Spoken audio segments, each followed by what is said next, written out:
আজ আমি আবার একটা নতুন রেসিপি নিয়ে চলে এসেছি। আজ আমি রান্না করেছি ভুনা মিক্স ভেজ। এই ভুনা মিক্স ভেজটা আমি কিভাবে রান্না করলাম চলুন আপনাদের সঙ্গে শেয়ার করি। আমি এই মিক্স ভেজটা বানানোর জন্য আমি প্রথমেই কিছু সবজি নিয়ে নিয়েছি। এর ভিতরে নিয়েছি প্রথমেই কিছু বিন, কিছু আলু, তার পাশেই রয়েছে গাজর এবং কিছু রয়েছে পেঁয়াজ। পেঁয়াজগুলো কিছুই না, আমি পাপড়িগুলোর মতো শুধু ছাড়িয়ে নিয়েছি। তারপর নিয়েছি কিছুটা পরিমাণ ফুলকপি, কিছুটা আর ক্যাপসিকাম। এছাড়াও আমি নিয়েছি দুটো টমেটো, কিছুটা পরিমাণ আদা ও দুটো কাঁচা লঙ্কা। এবার আমি এগুলোকে ভালো করে পেস্ট করে নেব। এছাড়াও নিয়েছি কিছুটা পরিমাণে পেঁয়াজ বাটা। এবার আমি যেগুলো টমেটো, আদা, কাঁচা লঙ্কা ছিল সেগুলোকে আমি ভালো করে পেস্ট করে নিয়েছি। আপনারাও এভাবে পেস্ট করে নেবেন। এছাড়াও নিয়েছি 2 কোয়া রসুন কুচি। এবার এই সবজিগুলোকে আমি ভালো করে ভেজে নেব। তার জন্য আমি একটা কড়াই নিয়ে নিয়েছি এবং তার ভিতরে দিয়ে দিচ্ছি কিছুটা পরিমাণে রিফাইন অয়েল। এবার এই রিফাইন অয়েলটা যখন দেখব ভালোভাবে গরম হয়ে গেছে, তার ভিতরে আমি একে একে এই সবজিগুলো দিয়ে দেব। প্রথমেই আমি দিলাম যে আলুগুলো কাটা ছিল সেই আলু আর তার সাথে দিলাম গাজরগুলো।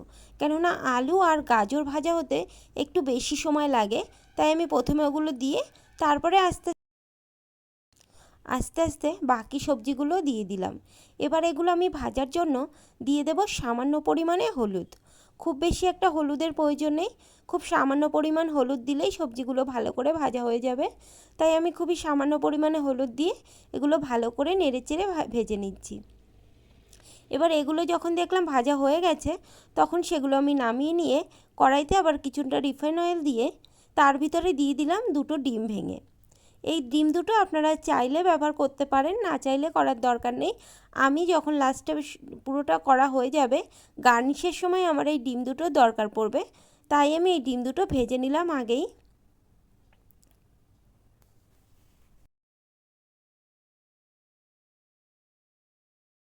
ডিম দুটো ভাজা হয়ে যাওয়ার পর আমি কড়াইতে দিয়ে দিলাম সামান্য পরিমাণে সর্ষের তেল। এখানে খুব বেশি তেলের দরকার পড়বে না, তাই আমি খুব অল্প অল্প পরিমাণেরই তেল দিচ্ছি। এবার আমি দিয়ে দিলাম দুটো শুকনো লঙ্কা আর একটা তেজপাতা। এবং শুকনো লঙ্কাটা আর তেজপাতাটা যখন দেখব ভাজা হয়ে গেছে, তখন আমি এর ভিতরে দিয়ে দিলাম কিছুটা পরিমাণে গোটা জিরে।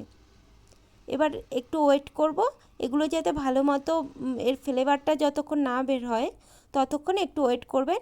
যখন দেখবেন এটা হয়ে গেছে, ভালো ফ্লেভার বেরিয়েছে, তারপর এর ভিতর দিয়ে দিলাম যে রসুন কুচোটা ছিল সেটা এর ভিতরে। রসুনটা যতক্ষণ না ভালোভাবে ভাজা হবে ততক্ষণ একটু ওয়েট করতে হবে। রসুনটা যখন দেখবেন ভালো করে ভাজা হয়ে গেছে, তার ভিতরে যে পেঁয়াজ বাটাটা ছিল সেটা তখন এর ভিতরে দিয়ে দেবেন। তো আমিও এর ভিতরে পেঁয়াজ বাটাটা দিয়ে দিলাম। এবার আমি পেঁয়াজটাকে একটু ভালো করে ভেজে নেব।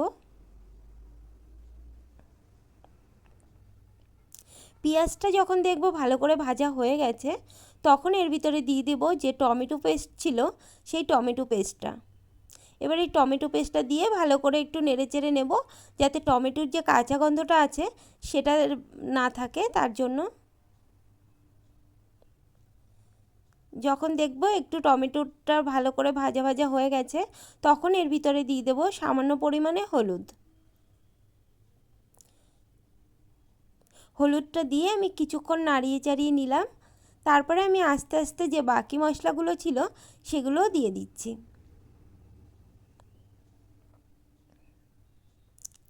এবার এর ভিতর দিলাম সামান্য পরিমাণে জিরের গুঁড়ো।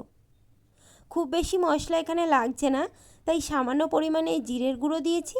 এবার আমি দিয়ে দেবো সামান্য পরিমাণে ধনের গুঁড়ো। খুব অল্প তেল মশলা দিয়েই আপনারা এটা রান্না করতে পারবেন, বেশি তেল মশলারও খুব দরকার পড়ে না এটা করার জন্য। এরপর আমি দিয়ে দিচ্ছি স্বাদ মতো লবণ আর স্বাদ মতো চিনি।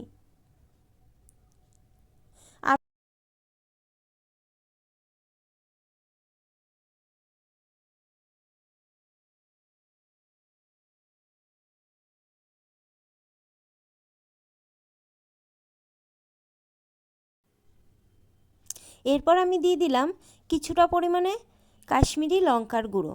কাশ্মীরি লঙ্কার গুঁড়োটা চাইলে ব্যবহার করতে পারেন, আর আপনারা যদি ভাবেন ব্যবহার করবেন না তাহলে দরকার নেই লঙ্কার গুঁড়ো দেবার। এবার আমি এটাকে ভালো করে কিছুক্ষণ নাড়িয়ে চাড়িয়ে নেওয়ার পরে যখন দেখব তেলটা ছেড়ে গেছে, তারপরে আমি যে ভাজা সবজিগুলো ছিল সেগুলো একে একে এর ভিতরে দিয়ে দেব। এবার আমি মশলার সাথে এটা ভালো করে মিশিয়ে নেব।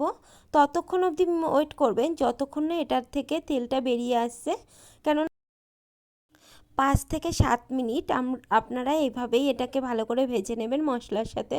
তারপর যখন দেখবেন এটা থেকে ভালোভাবে তেলটা বেরিয়ে আসছে, তার ভিতরে দিয়ে দেবেন কিছুটা পরিমাণে মটরশুঁটি। আমি এর ভিতরে কিছুটা পরিমাণে মটরশুঁটি দিলাম এবং মটরশুঁটিটা দেওয়ার পর এটাকে ভালো করে নাড়িয়ে চাড়িয়ে নিচ্ছে যাতে যে মশলাটা রয়েছে সেগুলো সবজির ভিতরে ভালো করে মিশে যায়। তাই আপনারাও ভালো করে নেড়েচেড়ে দেবেন। এরপর এর ভিতরে দিয়ে দিলাম আমি লবণ। আমি যেহেতু ভাজার সময় লবণ ব্যবহার করিনি, তাই যতটা লবণের প্রয়োজন আমি এখন ঠিক ততটা পরিমাণে লবণ দিয়েছি এখানে, এবং লবণ দিয়ে ভালো করে নাড়িয়ে চাড়িয়ে কিছুটা সময় ঢেকে রেখে দেব। তারপর কিছুক্ষণ হয়ে যাওয়ার পর আমি এটা আবার ঢাকনাটা তুলে দেখলাম, এটা মোটামুটি হয়ে এসেছে, তেলটা প্রায় অলমোস্ট ছেড়ে গেছে। তাই আমি কিছুটা সময় আর একটু নাড়িয়ে চাড়িয়ে নিলাম। এটা আপনারা যতক্ষণ একটু রেখে রেখে রান্না করতে পারবেন এটার খেতে স্বাদ কিন্তু ততটাই ভালো আসবে। তাই একটু ধৈর্য ধরে আস্তে আস্তে করে এই রান্নাটা কিন্তু করতে হবে, তাহলে দেখবেন অনেকটাই খেতে বেশি ভালো লাগবে।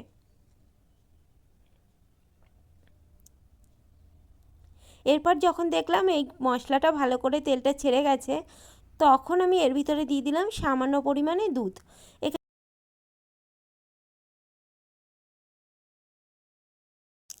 আপনারা যদি ভাবেন দুধ না ইউজ করে জল ব্যবহার করবেন তাহলেও করতে পারেন। এখানে আমার মনে হলো দুধ দিলে এটা বেশি খেতে স্বাদটা বাড়বে, তাই আমি এখানে জল ব্যবহার না করে দুধটা ব্যবহার করেছি। চাইলে এখানে জলও ব্যবহার করা যায়, তবে এখানে খুব বেশি জল দেওয়ার প্রয়োজন নেই। এখানে খুব অল্প পরিমাণে জল দিলেই হবে, যেহেতু এটা গ্রেভি মতো হবে তাই অল্প পরিমাণেই জল দেওয়া প্রয়োজন হবে। এবার আমি কিছুটা সময় ঢেকে রেখে দিলাম। কিছুটা পর আমি এই ঢাকনাটা তুলে দেখলাম এটা আমার প্রায় হয়েই এসেছে। এবার আমি একটু নাড়িয়ে চাড়িয়ে নিলাম। 7 থেকে 10 মিনিট আপনারা একটু ওয়েট করবেন। যখন দেখবেন যে এটা মোটামুটি এরকম হয়ে এসেছে, তারপরেই আপনারা ঢাকনাটা তুলবেন, নয়তো সবজিগুলো কিন্তু ভালো মতো সিদ্ধ হবে না। তাই সবজিগুলো যদি সিদ্ধ না হয় ঠিকঠাকভাবে তাহলে কিন্তু খেতে ভালো লাগবে না। তাই একটু ওয়েট করবেন যাতে সবজিগুলো ভালোভাবে সিদ্ধ হয়ে যায়। আমার এটা প্রায় হয়ে এসেছে, তাই আমি একটু ভালো করে নাড়িয়ে চাড়িয়ে নিলাম। এবার আমি এটা নামানোর আগে গার্নিশের জন্য যে ডিমগুলো ভেজে রেখেছিলাম সেই ডিমটা আর এর উপরের থেকে দিয়ে দিলাম সামান্য পরিমাণে কিছুটা গরম মশলা। আপনারা এর উপরে সামান্য পরিমাণে গরম মশলা আর চাইলে ঘিও ইউজ করতে পারেন। তাহলে তারপর আমি দিয়ে দেব যে ভেজে রাখা ডিমগুলো ছিল সেগুলো আমি এর উপর থেকে দিয়ে দিলাম। আমি আপনাদেরকে প্রথমেই বলেছিলাম যে নামানোর আগে গার্নিশের জন্য এই ডিমটার আমার প্রয়োজন হবে, তাই আমি নামানোর আগে এই ডিমটা এর ভিতরে দিয়ে ভালো করে নাড়িয়ে চাড়িয়ে নিলাম। আপনারা যদি চান ডিমটা দেবেন তো দিতে পারেন, আর নয়তো শুধু গরম মশলা আর ঘি দিয়েই নামিয়ে দিতে পারেন। তো আমার হয়ে গেছে মিক্সড ভেজ রান্না করা। রেসিপিটা আপনাদের কেমন লেগেছে অবশ্যই কিন্তু কমেন্ট করে জানাবেন।